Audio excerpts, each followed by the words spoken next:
यानी यकीन करें कि इतनी गुर्बत है इस इंडो पाकिस्तान में, अगर हम ये जो असले पे खर्च करते हैं, ये लोगों की फलाह व बहबूद पे खर्च करें, ये मुल्क जन्नत बन जाए।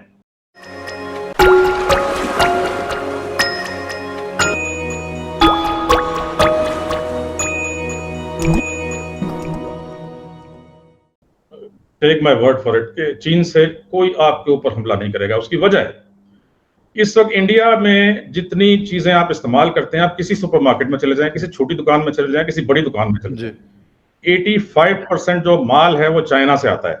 चाइना का दिमाग खराब है कि वो अपनी इतनी बड़ी मार्केट जो उसको मिली हुई है, $150 अरब वो उसको सवाल ही पैदा नहीं होता। मुझसे आप गारंटी ले लेना, मैं देखिए ये ना पाकिस्तान कभी हमला करेगा, क्यों करेगा?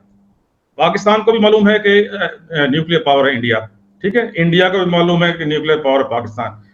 जिस दिन इंडिया हमला करेगा या पाकिस्तान हमला करेगा तो दोनों खुदकुशी करेंगे। It will be A suicide. 1.25 Arab Indian है और 23 करोड़ पाकिस्तानी हैं। आपको मालूम होगा कि यूएई के पास तेल नहीं है।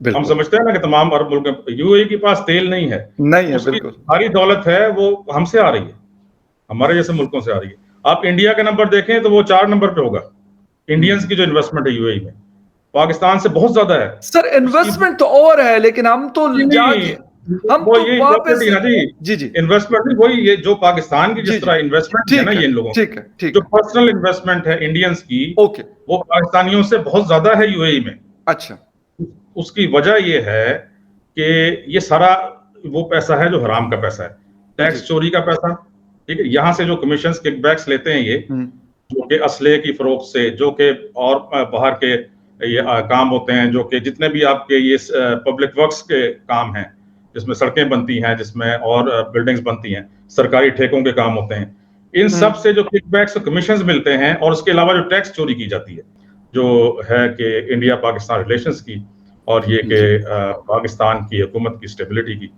देखिए बात ये है कि इंडिया और पाकिस्तान को आपस में अच्छे रिलेशंस रखने चाहिए, ये नेबर्स हैं।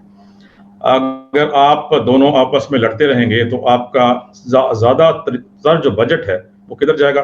वो डिफेंस की तरफ जाएगा। आप जदीद से जदीद जो है वो जहाज खरीदेंगे, आप मेहनत आपका गरीब जो है, आपका मिडिल क्लास वाला गरीब करेगा, आपके आईटी स्पेशलिस्ट करेंगे, मेहनत करके वो डॉलर कमाएंगे, उसमें से टैक्स देंगे, और आपकी हुकूमतें जाएंगी और वो जाके फ्रांस से जहाज खरीदेंगी, वो जाके अमेरिका से जो है वो और कोई असला खरीदेंगी, वो जो है किसी और मुल्क से तोपें खरीदेंगी। यानी उसका फायदा किसी और के पास जाएगा, आपके पास या हमारे पास नहीं रहेगा। मेहनत आपकी और आपका पैसा जो है वो रशिया को जाएगा S-400 मिसाइल डिफेंस सिस्टम खरीदने पे, या पाकिस्तान का पैसा जाएगा अमेरिका को जाएगा, या किसी और मुल्क को जाएगा।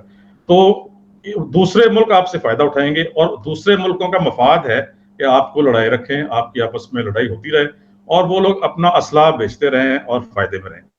अब ये बात ऐसी है जैसे एक बच्चा होता है, इमेच्योर जब तक वो रहता है, वो आपस में लड़ते हैं हर चीज पर, छोटी सी चीज के ऊपर बच्चे आपस में लड़ते हैं, लेकिन जब मेच्योर हो जाते हैं तो ये लड़ाई खत्म हो जाती है। हम लोग अभी तक 70 साल से ऊपर हो गए, मेच्योर नहीं हो सके, और बच्चों की तरह लड़ते हैं, छोटी छोटी बातों पे लड़ते हैं।